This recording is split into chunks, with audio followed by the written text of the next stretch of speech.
Today's research is an excellent example of innovation and advancement of research ideas in a space that's often not recognized as being one that is particularly innovative, which is the construction industry.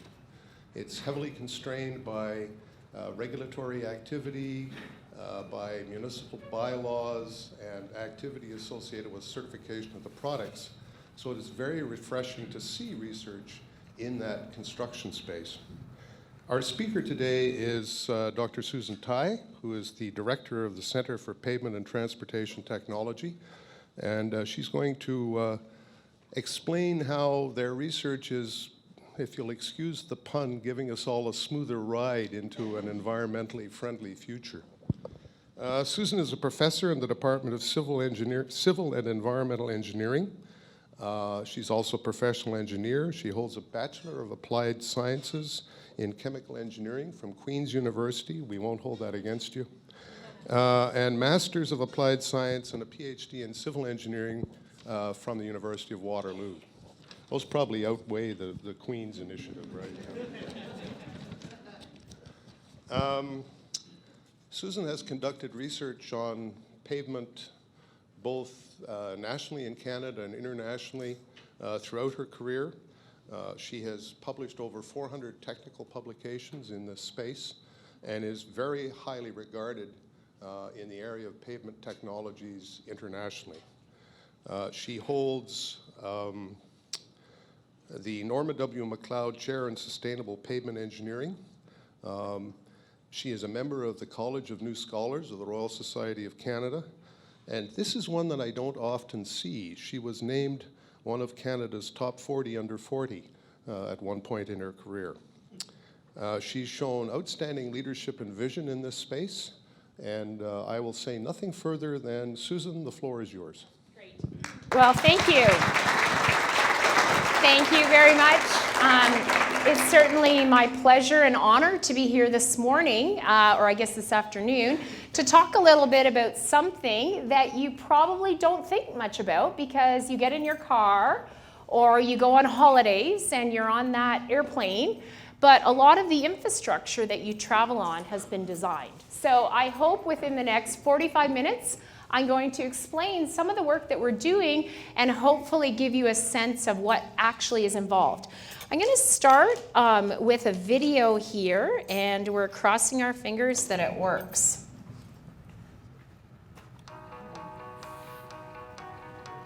Sustainable pavement is a really big key research theme for us, and really it's about looking at long life pavement design. So trying to design infrastructure that lasts 30, 40, 50 years. We have the capacity here in the lab to test things that no one else in Canada can test. Probably the most high-profile project has been the development of a solar road. We're trying to use the pavement infrastructure to generate energy. Our work here is quite unique because we look at the differences in climate. So we look at freeze-thaw cycling. We have the capacity here with our freezer to really torture test our designs. A lot of people look to our research because we're basically testing it at those extremes. It's really important that we, as a research center, evaluate how constructible is it. Can you actually produce something that's high quality in the field? We have over 100 satellite test sections across Canada.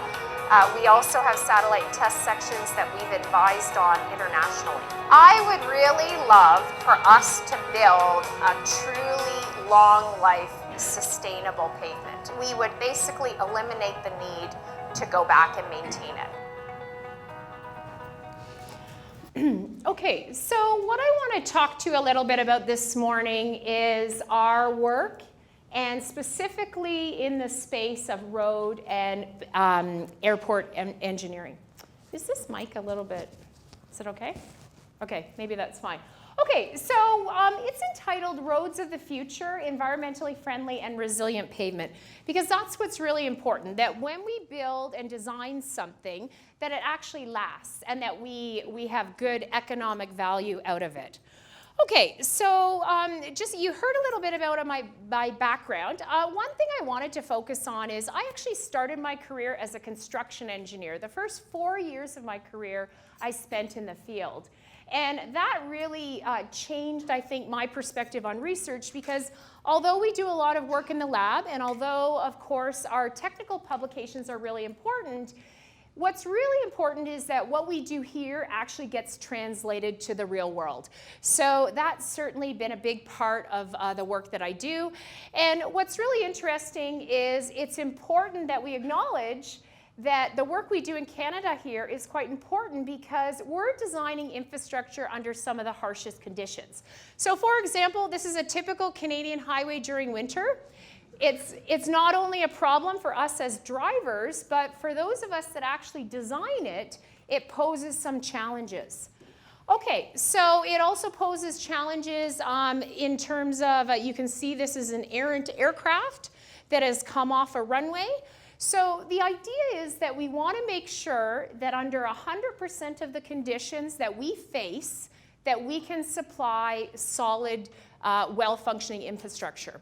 So what I'm going to talk a little bit about is some climate change impacts and how that's changing what we do as designers. I'm going to talk a little bit about natural disasters and how that is impacting what we do. I'm going to talk about the high-profile project, the Solar Road project, because I get a lot of questions about that. And then I'm going to talk about sustainability and some of the innovations that we are working on.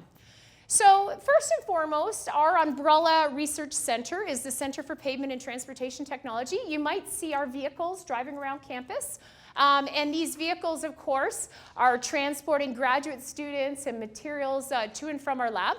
And again, our real goal here is to have an integrated program where we do lab work, but we also do field work, because again, field work is the end game.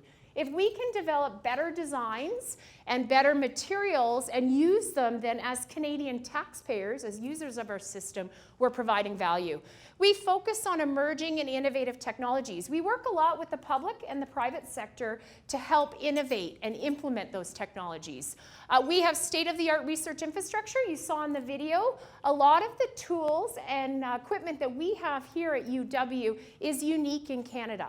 And we're very proud of that. We collaborate with academic partners across Canada into the US as well.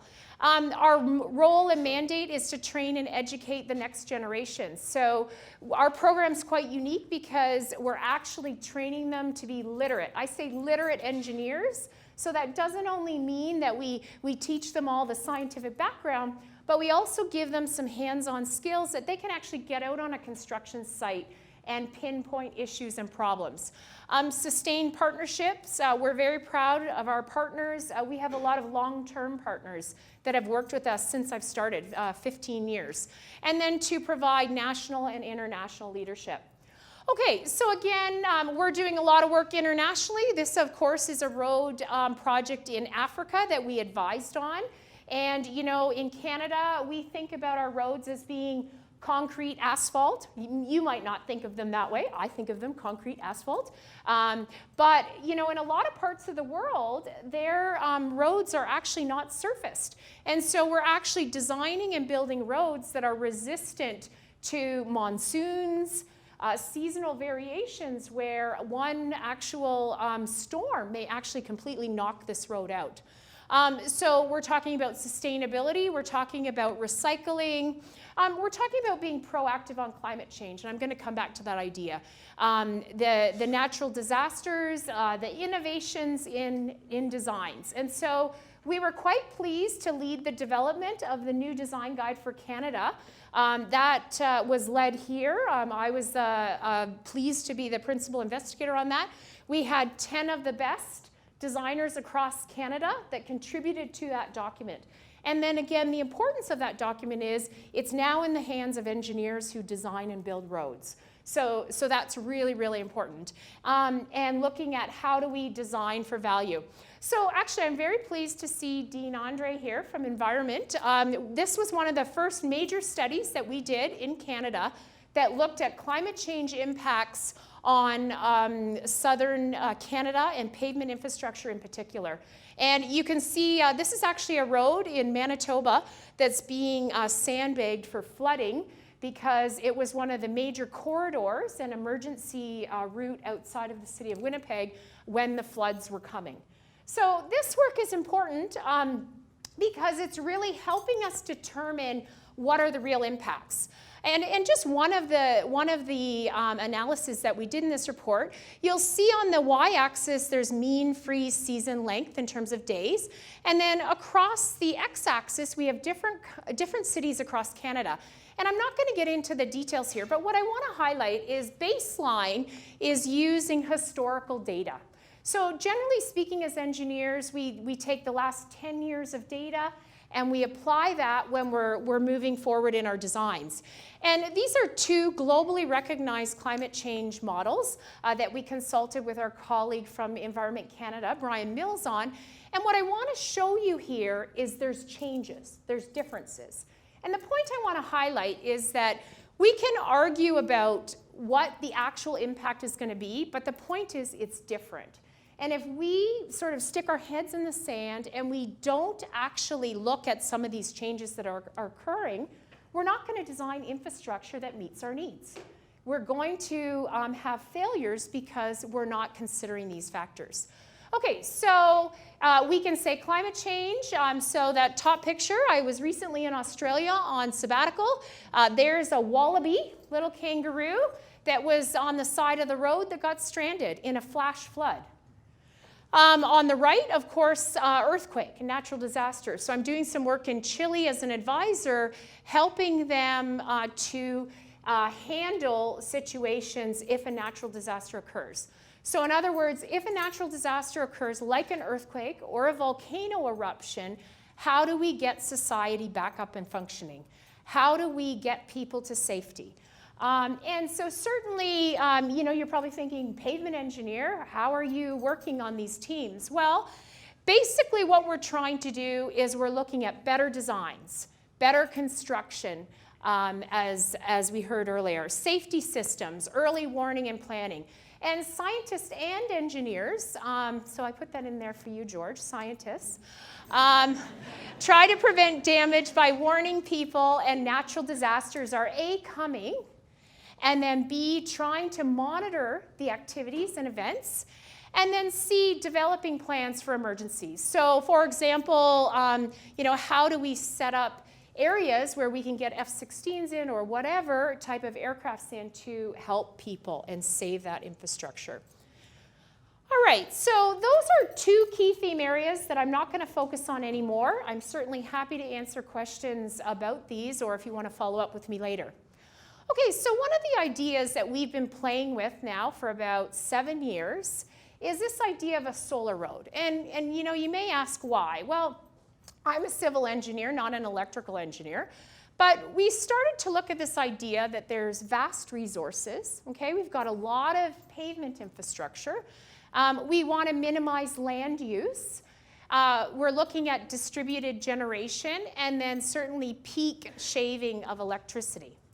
So is it possible, is it feasible from a pavement perspective to build a solar road?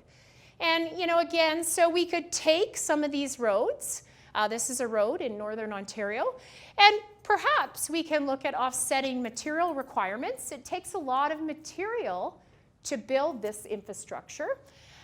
Could we provide additional payback from infrastructure, particularly infrastructure that maybe isn't used at 100% capacity? So of course that infrastructure is sitting there open. And then thirdly, can we reduce the carbon dioxide footprint of pavements? So that has been a key thrust for us. So I'm going to take you through a very quick process of how we actually start to think about applying innovations. The example I'm using here is Solar Road, but we can talk about this in a number of innovative products that we're looking at. So first and foremost, we want to come up with a design and certainly think a little bit about the construction. And this was part of Andrew Northmore's master's thesis. And the idea here is that we want to design and build a prototype solar road panel And it's a research platform. So we say research because it is prototype. You know, if this were further down the track, then I would be talking about building field applications and implementation. So the idea here is review the design concepts. We need to think about the design requirements and then actually draft them, actually come up with a physical model, which is the prototype design, and then we have to build it. So a lot of my work actually is looking at constructability. So often we can think about great innovations, but at the end of the day, we have to be able to place it in the field. And so we can think about very high-tech products, high-tech uses. However, if we can't actually get it in the field, it really doesn't work. So that's really an important part of what we do. Okay, so structurally, when we were constructing this, and I see Richard Morrison here, he's shaking his head because every time I come to the lab, he says, "Oh no, Susan, what am I doing now?" But constructing this in the lab so we could test it. And the idea here is, could we determine and model the structural performance of a prototype solar road panel? And of course, doing the structural testing, developing a model, and developing appropriate pavement loads, and then doing a case simulation. And then, of course, that picture I showed you of winter, this is a major factor. You know, if we can't do environmental testing in the lab, if it fails in the lab, we're not going to take it to the field because it's simply not going to work in our environment. So here, determining the effects of winter maintenance practices on transparent layer material options. And we chose to look at 3 different options. These are actually a picture of the 3 options after freeze-thaw testing. So the best being the glass and the worst being the polycarbonate. And then running a series of tests. So using well-established tests to actually evaluate this product. Now, a lot of the challenge we have in my field is we have standardized tests which are used for standard products. Now we bring something completely different, and it's very difficult sometimes for us to adjust and to make sure we're testing the right parameters with the right tools. So we went through a prototype design, and this was really brainstorming what was best to use. A lot of our work these days is colored pavement, so could we actually incorporate some different colors into it to provide some other benefits like cooling effects and so on. Going through the construction of the prototype, you know, buying the different materials and actually constructing it. So you can see that process here. Placing the different materials on top, I told you already, using 3 different materials. And one of the challenges actually with this is, for the best absorption of energy, you want to have a smooth surface, okay, completely smooth, like glass. However, from a user perspective, you do not want to be walking on glass, okay? It has no frictional properties. Okay, so I talk about friction, you think about putting your brakes on in the car and stopping quickly. So this is actually a major challenge for us. So how do we develop something that works? Doing some modeling. So that upper picture for all the folks in the room that do finite element and so on, you can see us starting to set up our models to actually evaluate them and actually to do some 4-point bending testing to see how durable this material is. Okay, and then we come up with a model. And again, I'm not going to get into the details here, but the idea here is we're modeling concrete pavement, asphalt pavement, granular materials, so our actual structure, which we're going to put this solar panel on. And in this particular analysis, we're looking at fatigue. So fatigue is basically, when is it going to crack? When is it going to bend and break? And we did similar testing here. You can see we're looking at the center of the slab, so right in the middle. We're looking at longitudinal, transverse, and corner. So our goal is to design this infrastructure that it's not going to crack anywhere. Okay? And how do we effectively do that? Okay, in the end, where we came is, it is possible to design a solar road to withstand Canadian structural and environmental loads. So that's a huge plus for us because now we can start to look more at how practical is it? Can we implement it?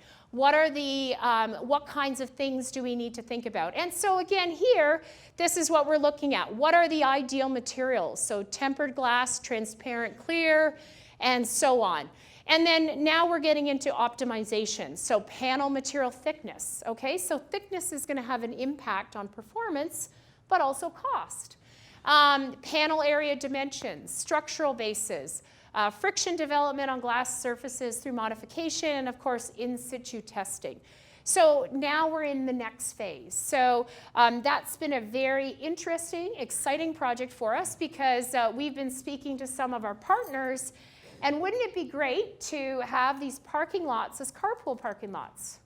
And you know, in 10, 15 years, you actually go, you park your car, you plug it in, you go in and get a coffee, and then you come out and go along your way, and that power has been generated by the infrastructure. So stay tuned. In terms of sustainability, there are many activities on this campus and certainly within our research center that are dealing with sustainability. And the idea here is that there are many aspects, how we actually provide public transit, what kind of traffic planning do we do, alignments, land use and development, walkways, bikeways, and really what I'm going to focus on in the next few minutes is what are we doing on the pavement side, and actually how are we actually incorporating this to improve material use and recycling. A little bit of an interesting statistic, when I was working for the Ministry of Transportation in the early 1990s as a design engineer, and we used to do costing for roads, and we used to figure that 2/3 of our cost of material, so that could be you know, any material that has a large composition of aggregate or stone. 2/3 of the cost was related to material, and 1/3 of it was related to transportation. You know, now it's switched. 2/3 of the cost is related to transportation of materials, and particularly stone or aggregate, and 1/3 is the actual cost of the material. And why is that? Well, because we're having to bring in good quality aggregate or stone from farther distances. There are a lot more environmental regulations in terms of opening pits and quarries. So it's really having a huge impact, and not to mention the environmental impacts of all those trucks on our roads and all of that additional usage of our facilities, but also emissions and so on. So we have taken, I think, which is quite a bold standpoint in terms of developing some indicators through our research that really look at sustainability. And what we've actually identified here are several of those. So virgin material usage. So this is, instead of just always building the roads the way we always have, where we go to the pit in the quarry and we extract that aggregate, can we actually use alternative materials, and can we actually recycle better? How do we actually manage our network? So our program for in-service monitoring and management. So if we actually do the right treatment at the right time, that actually saves us money. So can we provide our cities, our municipalities, our airport operators, our ministries of transportation with the tools to say, yeah, we need to fix that road now, because if we don't fix it right now, it's going to cost us twice as much in a couple years. How we actually manage our air quality and emissions, extremely important. Water quality. So although our paving materials are inert, and there's lots of studies that show different aspects of that, we don't want to be damaging water quality related to what we're actually doing on the construction side. Noise is a big issue, and energy usage. So how are our plants actually making the material, and how do we actually better use that? So again, here is a little bit of a recipe. So here is our raw materials, our stone and our aggregate. And here is our asphalt. Okay, and here is our recycled material. Okay, so the idea here is, can we actually use some of this instead of always using this. Okay, so that's the idea here as one of the key factors. So when we're actually coming up with designs and coming up with new innovations, and I want to be clear, we don't want to build a linear landfill. We don't want to put garbage in the road and just keep our fingers crossed. It's engineering. And so a lot of also what we're doing in the realm of smart pavements is instrumenting them. And so what I show you here is some of the tools that we use. In the top right, we have, I think this is working. Top right, we have a solar, we have an earth pressure cell that we actually have placed way down in the pavement infrastructure. If you fly out of Toronto Airport, you have been on top of one of these, I guarantee, 100%. I actually guarantee that all of you, if you drive Ontario highways, you have driven over one of our test sites. Okay, so we have these earth pressure cells, we've got strain gauges, we've got moisture probes. This is a moisture tree where we actually track how the water goes through the infrastructure. We've got strain gauges here, and this is kind of an interesting one. We worked with some folks to develop this, and basically what we do is we bore a hole in the infrastructure and we put this thermistor string down. And each one of these little black nodes is a thermometer, and we track freezing and thawing. Okay, why do we care? Well, we care because, you know, when you see those postings in the spring, trucks, half loads, trucks can't drive here.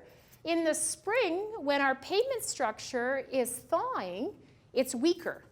So we need to know what the temperature is internally, because if it's 100% frozen, guess what? It's stronger. If it's partially thawed and there's moisture in there, it's weak.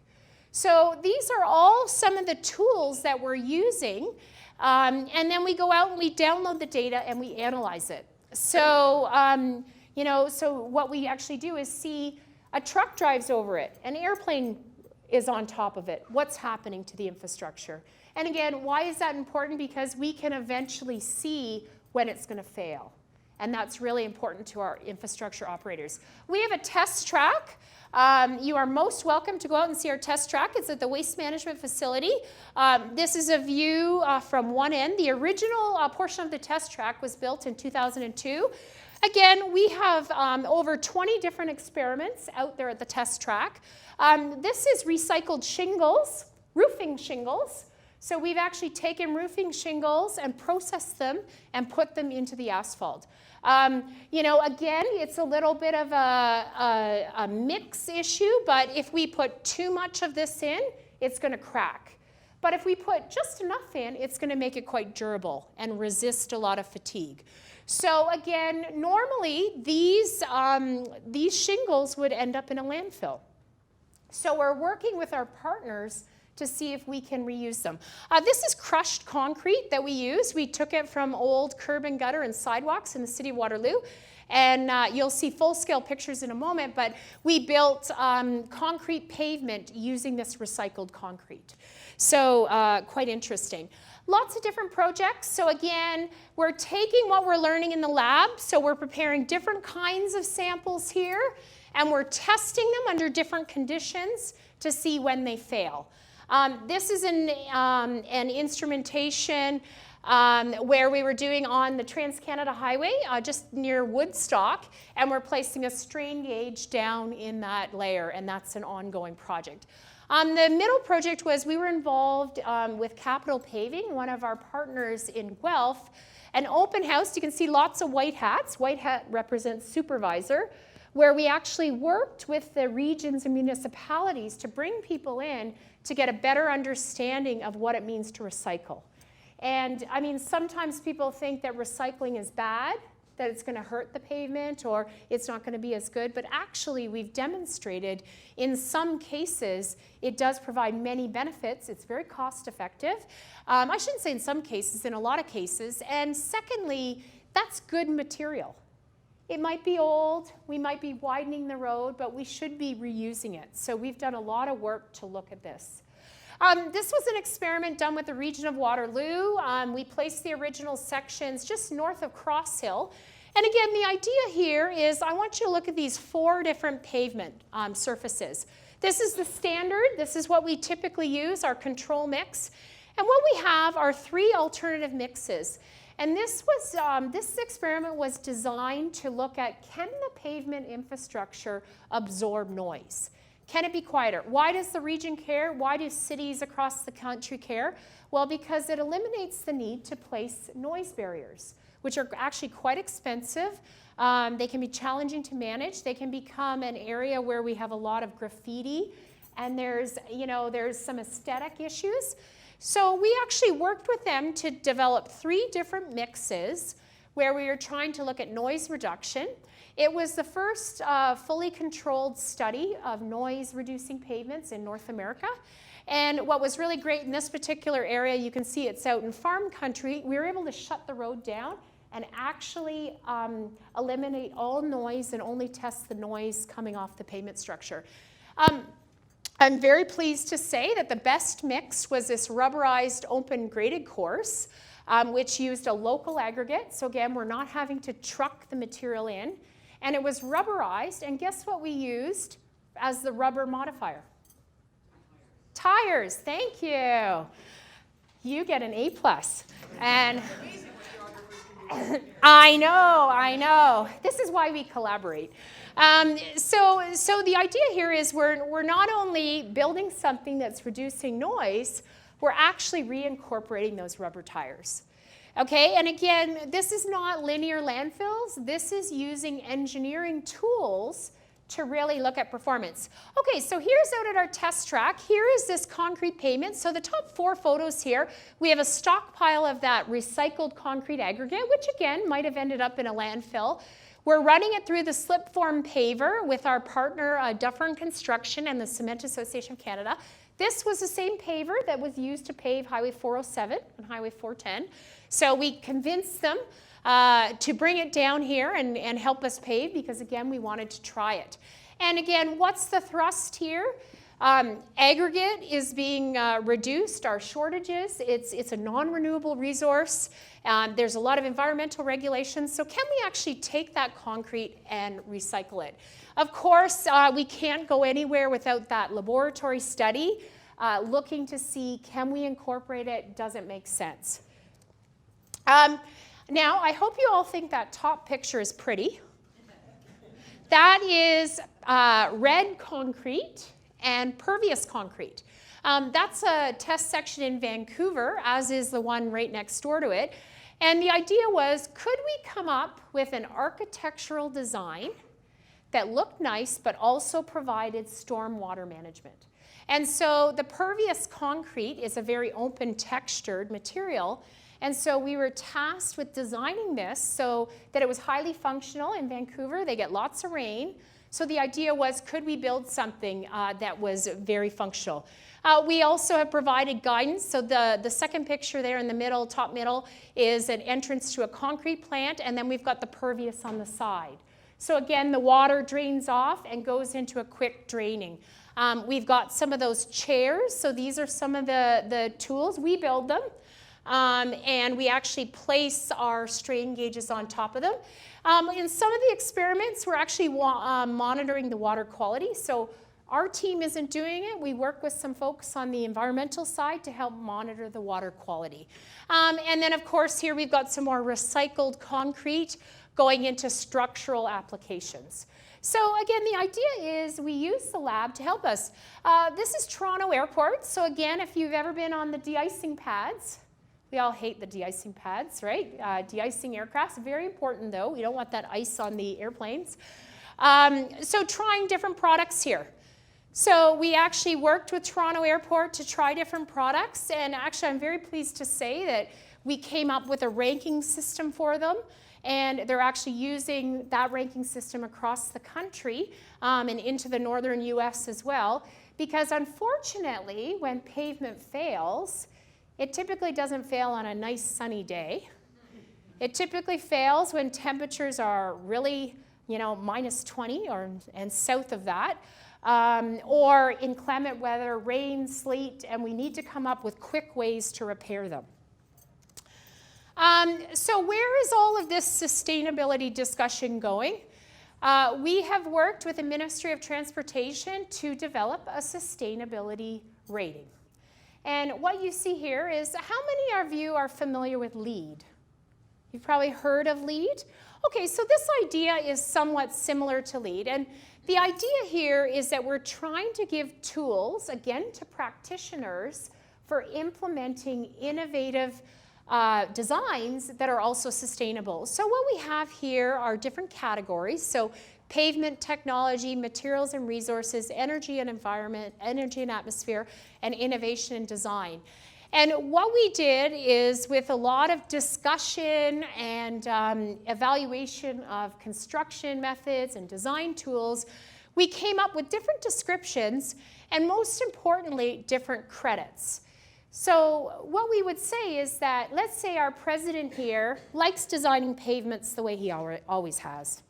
Okay, he's not recycling, he's not using local materials, he's really using those high energy procedures. Okay, but Professor Thompson comes in and he's going to recycle. Okay, he's going to use recycled content, and he is actually going to use local aggregate. And he's going to look at an a greenhouse gas emission reducing material. And we're going to design that so it's quiet. So we're going to use that rubberized, open graded course. Well, guess what? These designs are going to be evaluated. And so one design maybe isn't going to do so well on the rating, but the other one is. And what we have worked, it's been a bit of a negotiation, but what we've worked to do is to try and help implement the system. So we're trying to encourage our designers, our constructors, our suppliers of materials to think about this when they're coming into design. It has been, I guess I'm biased, it's been a huge success from where I sit, because it's meant that a lot of the things that we're using are being implemented, because we're looking at shingles, we're looking at recycling, and we're trying to really, again, get that information out there, that just because it's environmentally friendly doesn't mean it's got to cost more. It's actually, there are several benefits. The other important point I want to make to you here today is that when we design infrastructure, we want to think about it from cradle to grave. Okay, so we're thinking about planning and programming and design and construction, and then maintenance, preservation, rehab. So the other really important thing as road users, as users of infrastructure, I'm sorry we can't get away from no construction season. We must maintain our infrastructure. Okay, we can't, unfortunately, just build it, although in the video I said that's what I want to do. But, you know, we need to maintain it. And so sometimes that means that we have to sit in traffic jams because of that, but it's really, really important we do that because we want to optimize that design. We do evaluations continually, and then at the end of life, what we've been proposing, and actually Toronto Airport was one of the first agencies to adopt this, is zero waste management. So what that means is that when we decommission an asset, so when we say this building is no longer useful, or we're going to build a new runway, so we're going to take this runway out of service, we actually have zero waste management. So we recycle 100% of that. Okay, that's a resource that is committed already to the road building sector. Let's see if we can actually reuse that. And then we collect data. So again, all those strain gauges, all that lab data, all that in-service construction data, we put in a database. And this loop here is research. So yes, that keeps people like me busy, or maybe the grad students busy. But the idea here is that we go back and check the design.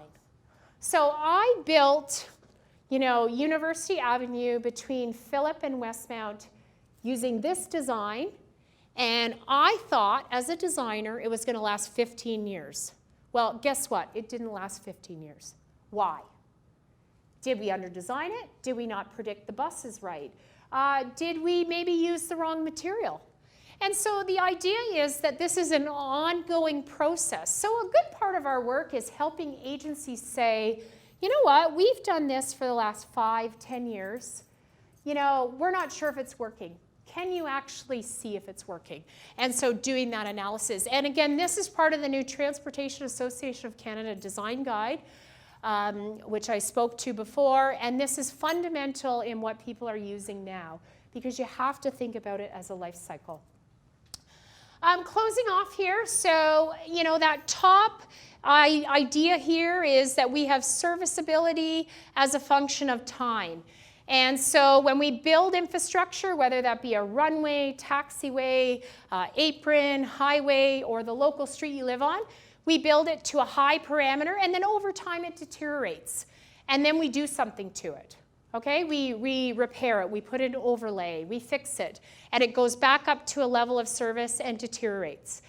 And then what we have here is a cost stream. So every time we do something, we have to keep track of it. And we calculate the life cycle cost. What is it costing us to maintain that infrastructure? And the point I want to raise, and we spend a lot of time talking about this, are the environmental impacts. And we know if we continue to do what we've always done, it's going to have a larger impact over the long term. So we really need to look at some of these innovations, look at applying them in the best place. Okay, so, you know, when we're building the runways, you know, we're likely still going to stick with that premium material because our risk level, we can't have failures. We have to manage our risk.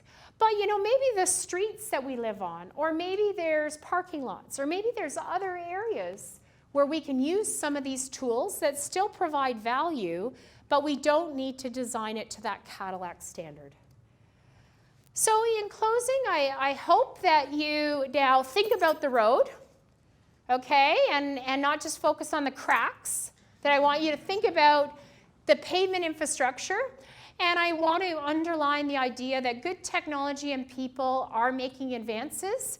Climate change must be examined. If we continue to ignore it, we're going to have more and more problems. So now the discussion really is, how do we incorporate it? Stage process, so we do a lot of lab testing and field testing, and this is an open invitation. If you want to come to our lab, please shoot me an email. We're happy to have you come and have a tour. Experimental design, so when we're coming into these experiments, we're always thinking about what's our goal and how do we set our experiment up to actually answer those questions. We're involved in many public, private, and academic partnerships, and they work.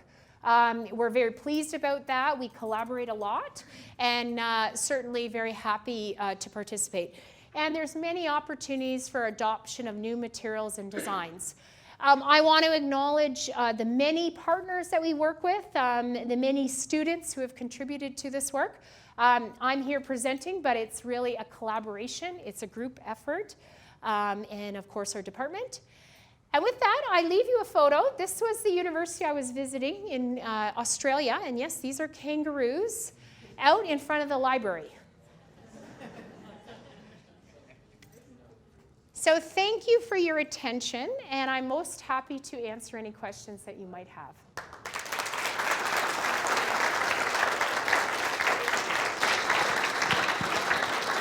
And thank you for letting me pick on you two as well. Thank you very kindly, Susan, and thank you in advance for entertaining questions.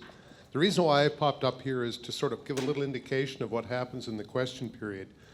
This is being broadcast live as a webinar, and it's also being recorded so that webinar can be available on the University of Waterloo website. As part of that activity, we have to have a microphone when you ask questions so that it can actually feed into the webinar. So when you put your hand up to ask a question, Sabrina will come around and present you with a microphone, and could you please wait until the mic shows up before you ask the question? So I'll get out of the way and let things proceed.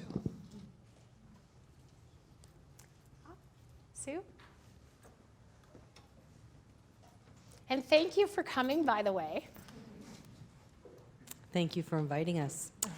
I have a question in that the products or the materials that you do use, are they less or more resistant to potholes? You know what? Some are and some aren't. So, you know, and the pothole question comes up a lot. Actually, the CBC radio affectionately calls me Dr. Pothole. I'm still trying to figure out if I like that title, but anyway.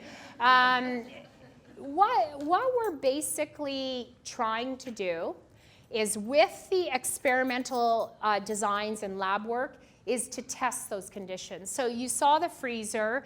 We try to torture test them at those different extremes. But you know something? Potholes, yes, some of them are created by poor materials, but a lot of times it's construction. You know, and you know, let's give some credit to the construction industry. They're under a lot of pressure in the summer. We have short construction seasons, although I know they seem long. They're relatively short. And so, you know, if it's raining or if they're under the gun to get that work done, often they're placing those materials under less than optimal conditions. And because there's so much political pressure now in shutting roads down or shutting any kind of infrastructure down, it makes it very, very difficult for us to get that high quality. An excellent example is City of Toronto. The DVP, so in the 1980s, at the time, the mayor decided that they would shut the DVP down to do their repairs. So you probably heard, if you're around Toronto on those weekends where it's closed, it's well broadcast, it's well documented that it's closed. And they've actually, they've won a national and international award for performance on the DVP, the pavement structure. And one of the big attributing factors to that is they're able to shut that road down, get in, do the repairs, do what they need to do, and get out. I still do a fair bit of work with the City of Toronto, and I said, what kind of advice do you give to others? And he said, you know what, Susan, we could not pass that through today. The citizens of Toronto would not let us actually shut the road down, but we have a precedent in place. And I mean, my feeling is that, we do a lot of work at night construction, but, sometimes I think it would be better just to shut it down, deal with the pain, and get it done properly. It's not an easy answer. And when we get these winters, like last winter, although I was in Australia, it was tough. It was really tough on the infrastructure. Thank you.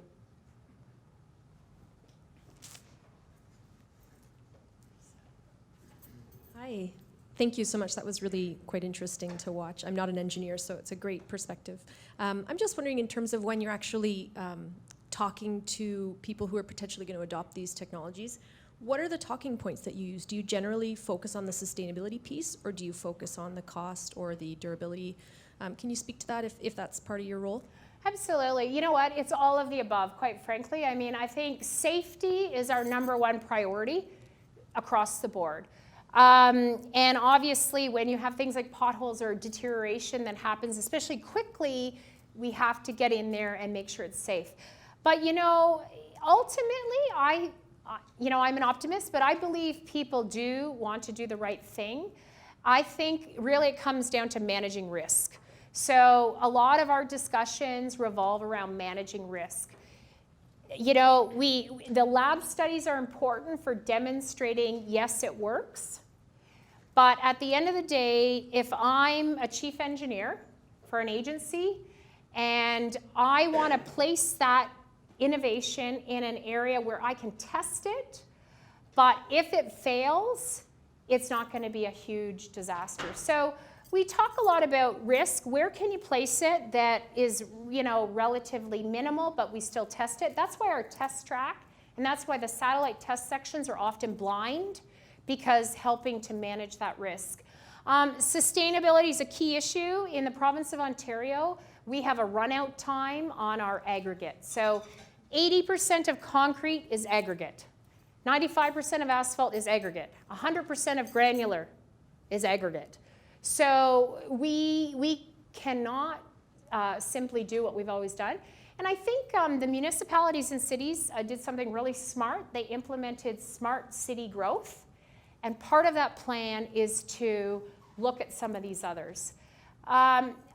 I think it really helps that because our program is quite applied, we work with people to actually get it out on the ground and make sure it's placed properly. And it's not just one of those things where you do the lab study and say, here, go apply it. Another challenge we have in Canada is there's a lot of people that come from other parts of the world that say, hey, we have this new product, can you use it? Well, as you know, our winters are quite different, moisture is an impact, so we need to test those. Thank you.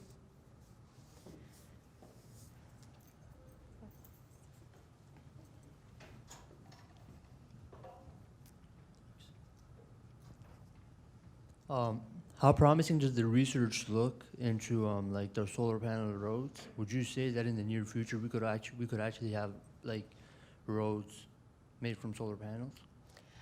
Yes. So the solar road question is a very pertinent question because that comes up a lot. I think we have done the prototype testing, but again, coming back to the previous question, we need to go down the route of field testing. How constructible is it? I would say, 3 to 5 years. We should be able to trial that. This is an excellent pitch. I think we should be trialing it on campus. Maybe on a sidewalk first, but anyway, we'll discuss it. These guys are, I'm leaving now. But yeah, so I think it's feasible. I think within 10 years, we're gonna see it. It's that balance. It's serviceability, cost. Cost is still a factor. And then there's the whole issue of how do we properly get that energy out. So there's some issues, but I'm an optimist. I think by the time I retire, yes, we'll have it. And they're cool. I mean, I think it's and I think if we can do it here in Canada, I'm all about, on all my presentations I give, I have a Canadian flag, because I think in Canada, we are doing some really innovative work. And if it works here, my feeling is if it works here, then yeah, let's take it to these other places.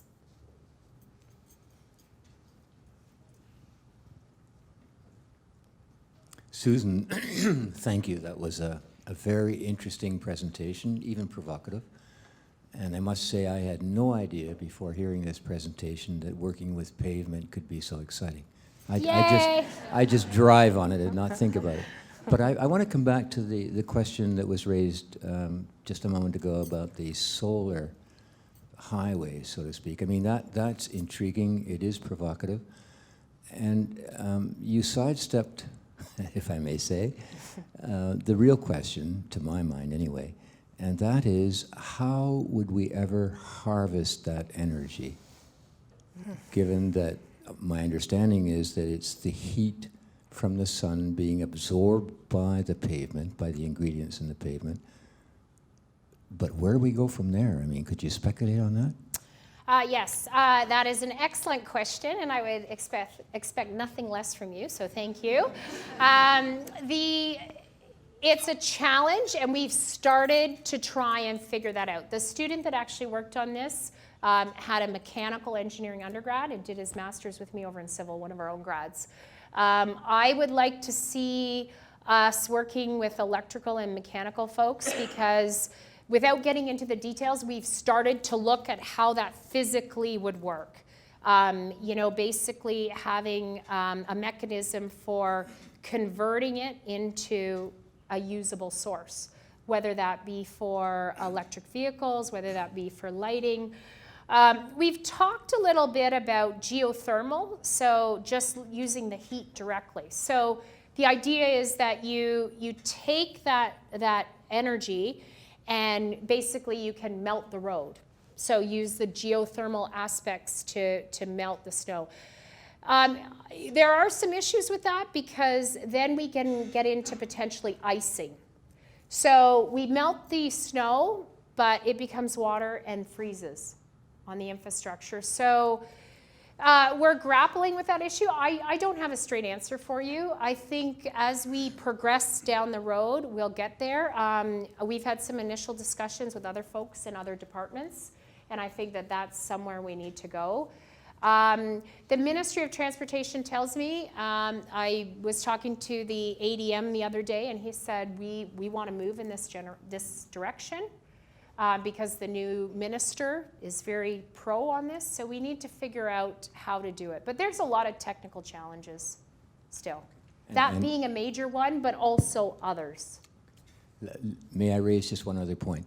You covered many of what I would call the nuisance materials that go into landfill sites, and you're incorporating them into pavement, which I think is terrific. But you missed one, and that's plastic, polyethylene. It's very strong. It's a huge pollutant. The oceans are filled with it. Can you do anything about that? Yeah, so the idea of using plastic in roads is also not a new idea. We are using some of the plastics in the asphalt binder. So sometimes what we're doing is adding polymer. So we sort of convert it. It's coming in as a polymer, whether that be there's different polyethylenes, there's styrene, butadiene, styrene that we're using, and that's actually working on the modification of the asphalt. Unfortunately, we have trialed some of the plastics more as a granular or aggregate, but they're quite weak and they degrade over time. So that is one of the things that we have worked on a little bit. If we are adding polymer into a road, I would prefer to see it as what we call the wet process. We basically melt it and add it in with whatever the binding agent we're using. We're using polymers in concrete as well. But again, the idea is that you basically melt it and add it in with either the cement mixtures or the asphalt and then add it in. So we are using it. The biggest bang for the buck would be to actually use it in the aggregate. That's why I've kind of focused on the aggregate, because there's a lot more opportunity, but it's simply not, it hasn't, at least to date, shown benefits. The other one that we're working on is foamed glass. I should have said that. I see some of the students in the room here foaming glass, converting that as a recycled material into aggregate. So hopefully I answered those questions. Did I sidestep them? No. I was about to cut off the questions, but I see the president would like to ask one, so it could be a bit Of of a course. career-limiting move if I ignore this request. He's going to fire me now, so okay. Since Susan appointed me as the environmental Grinch here.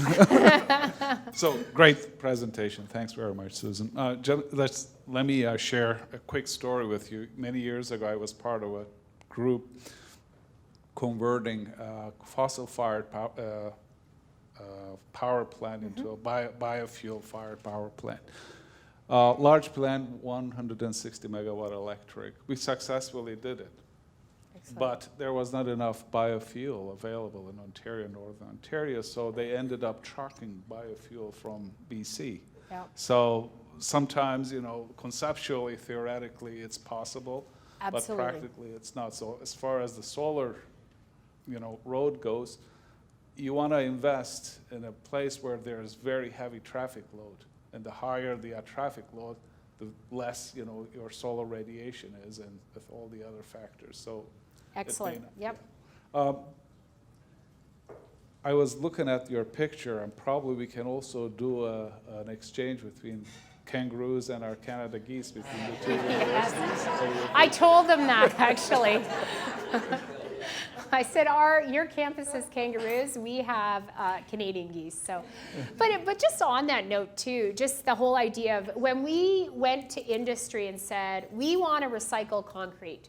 We want you to stockpile the concrete. And they were like, I went to a couple contractor yards to look, and there was concrete in there, but there was garbage, wood, steel. It was a mess. And it was like, we are going to have a test section. We need to be able to test this, make sure it's okay. You need to stockpile just concrete, and we need to test it. So And that's part of the construction process. And, you know, I didn't really talk about that, but that's a big piece too, that if we're going to implement these, like the shredding of the shingles, you know, when we embarked on that, people were like, no, we don't want to use it. But it's a bit of a process, and it's a bit of a lot of it is stockpile management. So in shingles, is it just physical process or thermal process? This particular one, we've used it successfully a physical, but there is also a complementary thermal process.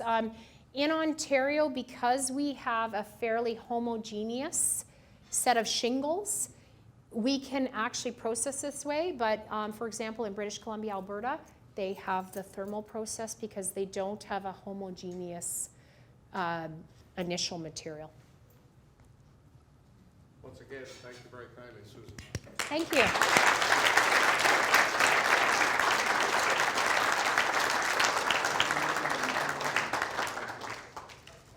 It's not clear that I'm on here. Oh, now I think I'm on. Thank you all very kindly for coming out today and enjoying our research talk. I think we had a great one. Perhaps we could talk smart pavement at some point in time. That's a word that I'm starting to see bandied around now as autonomous vehicles come forward. Absolutely, yeah. So we'll welcome you back to talk about smart pavement. Okay, thank you. That is the last of our research talks for 2015. They will be resuming early in 2016. And keep an eye on our website, the Office of Research, and the posters around for our next speaker. Have a great day.